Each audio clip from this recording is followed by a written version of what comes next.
Hey, what is up guys, Control here, and today I'm bringing you guys a video that isn't actually based on gameplay, but more so a video on the topic of the metagame and the balance changes that actually just happened today. So this is really a big curveball from Blizzard. It really just came out of absolutely nowhere, and some huge cards got nerfed. And in my opinion, this is actually very, very good because it shows that they're really driven to actually change the metagame and react to what the player base is saying. They've never really done anything like this where they've changed so many cards in such a drastic way that it actually makes me really, really excited for the future of the game. To me personally, these nerfs are actually more exciting than the actual expansion coming out, Rastakhan's Rumble, because I think they will change the meta, at least in Standard a lot more, and Wild a little bit as well, but definitely more in Standard. But it still shows that they are making changes that are relevant to the game that will actually mix things up. Because effectively the way you can view this kind of balance update is that this is like the expansion cycle. They're basically nerfing the really strong cards and bringing room for the less powerful cards that have been released in the last couple expansions to see some play. Anyways, number one, Wild Growth will cost 3 mana up from 2. This is honestly insane. So the thing here is a lot of people just jump right away and say Jade Blossom is just strictly better than this. So Jade Blossom, if you don't know what it is,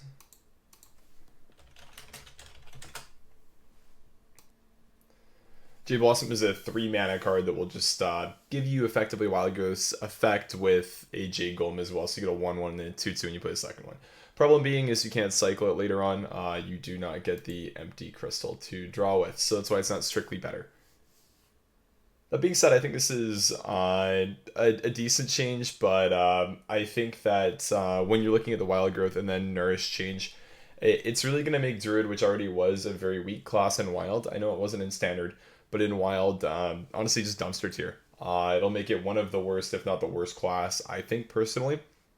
The 1 mana change might not seem like it's that big of a deal from Wild Growth and Nourish, but you have to remember Druid's whole identity forever has basically been to skip turn 3. You just draw Wild Growth, you don't play anything on turn 3, then you start kind of playing the game on turn 3 when you have 4 mana crystals. And that's a game that pans out well for you is when you do that.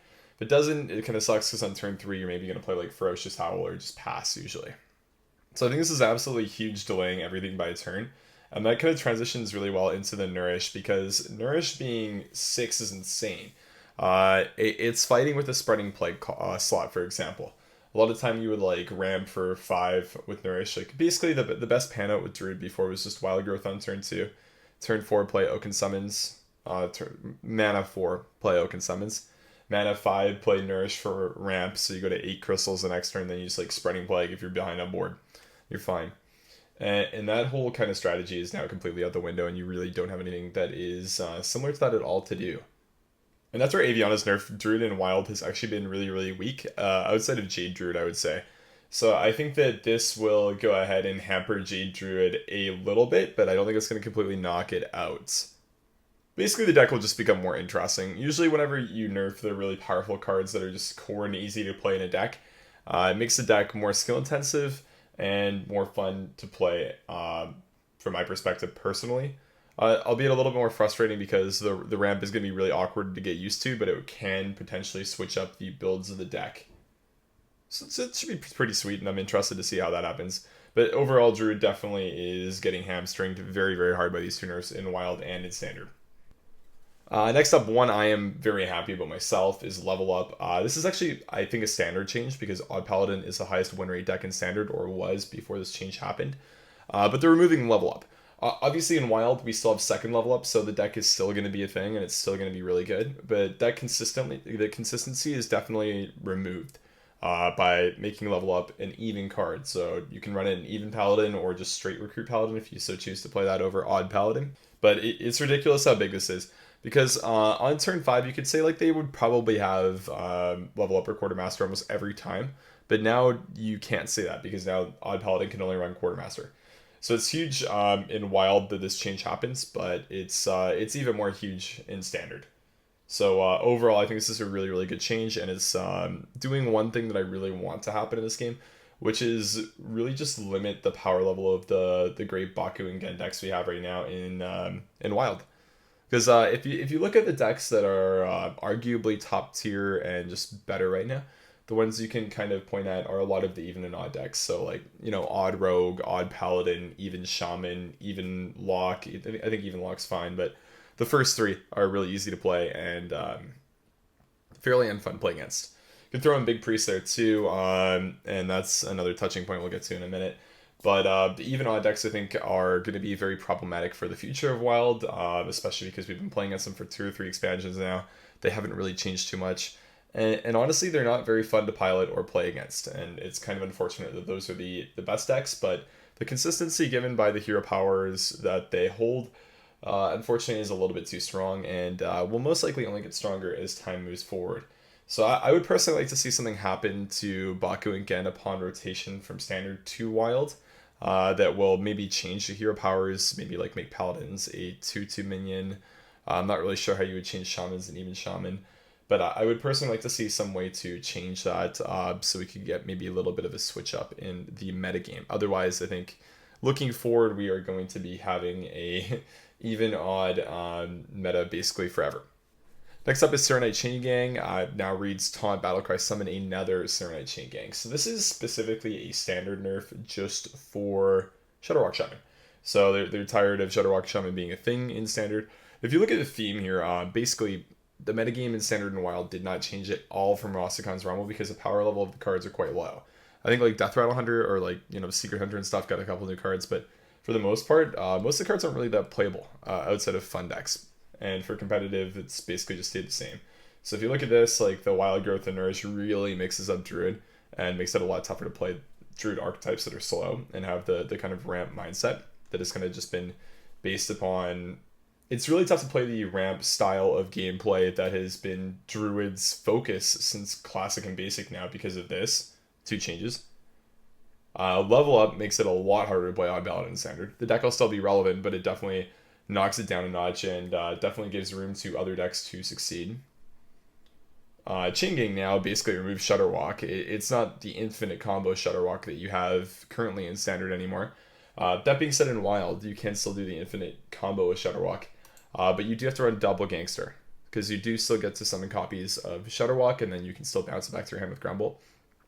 That being said, though, it's definitely not as great to do it with double Gangster, because Serenade Chain Gang is just a very, very strong minion, whereas Doppelgangster really isn't. It's a 4-mana 2/3 that summons a copy of itself. It has Taunt, protects you against fast decks, which is really good. Doppelgangster costs 1 more mana, and it does not do that. And I personally like that they still and I personally really enjoy the fact that they still allow you to have the ability to do the Shudder Walk combos in Wild, because as they aren't changing Doppelgangster to say the same thing, they're leaving this card the way that it is. And the reason that is because there is consistent counterplay to Shudder Walk Shaman in Wild, being Dirty Rat. A card that you can put in your deck, and we all remember was very, very popular during the Aviana metagame where, you know, the 7/7 Druid, AK-47 Druid, would just rain terror over everybody. I always wanted to put Dirty Rats in your deck to deal with that. And that also took out Shudder Walk, because you could get rid of some of the key combo pieces, whether that would be Grumble or Shudder Walk. But overall, I think that the Chain Gang change is good, and I'm happy about it. Now, next up, Bleaching Poison. So this is the one that is arguably the most relevant for Wild.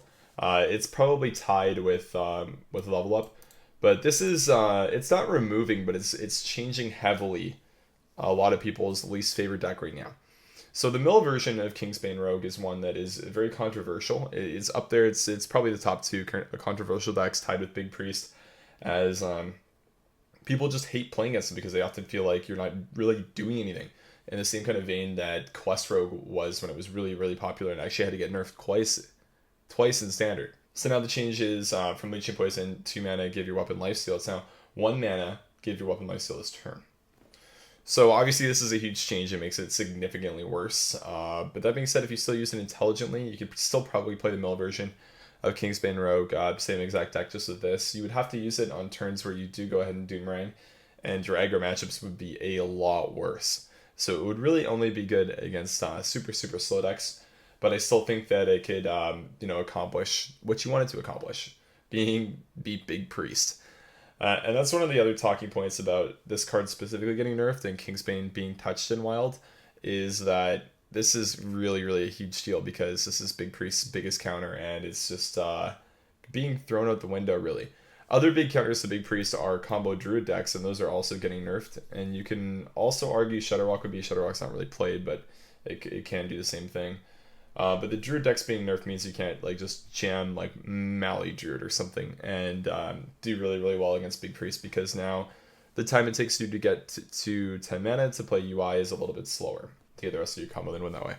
But this is a big deal because now Big Priest doesn't have that many great counters in the metagame. That being said, you can still play actually a Kingsbane deck and beat them. You can play like Pirate Kingsbane. I believe I had a video on that a little while ago. But you can play the aggro Kingsbane deck and do really well against Big Priest. And you can also play just straight up Pirate Warrior. Shieldbreaker is one of the new cards that I would definitely recommend running in Pirate Warrior. I personally haven't played Pirate Warrior yet since the expansion has dropped, just because I want to stay like around rank 4 to 2 right now, because I'm kind of just testing out fun decks and having a good time playing at the moment. And I know the second that I play Pirate Warrior, I'm just going to run it up to High Legend really, really quickly. But the only change that I would make to the deck that I was playing would be take away the Spellbreaker and play one Shieldbreaker. That'll do really good against Big Priest, because now you're not going to have to deal with the awkward turn 5, like just Spellbreaker, float 1 mana. You can now play like Shieldbreaker in a 3-drop or Shieldbreaker Heroic Strike and kind of just win the game. But this is a really, really, really strong addition to the deck that I would recommend running, and I would say use Pirate Warrior or Aggro Shaman, or even Aggro Pirate Kingsbane Rogue as your go-to counter to Big Priest now, as the changes are live. But overall, I would consider these changes very standard heavy, but they do actually interfere with wild.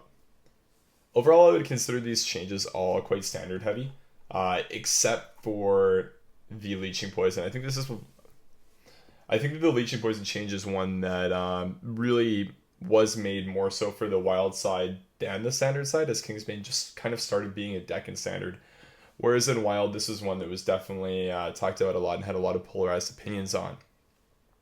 So I think it's really sweet that they're changing cards like this, and that might mean that we could see them looking into like the dominance of Baku and Gen, potentially doing something about that in the future when they do rotate, and potentially looking at some of the Resurrect mechanics again. Just depends how dominant Big Priest ends up being, as I do think that it will get better as a lot of its counters are nerfed now. Anyways, I hope you guys enjoyed the video, and feel free to definitely leave your comments. Let me know if you agree with my thoughts on the nerfs, if you agree with even the fact that they should be nerfed at all. Let me know on that. I'm very open to hearing opinions and what you guys think about it. And also what you guys think about just like the wild metagame in general. If you guys think there are certain cards or decks that should be changed for the health of it, or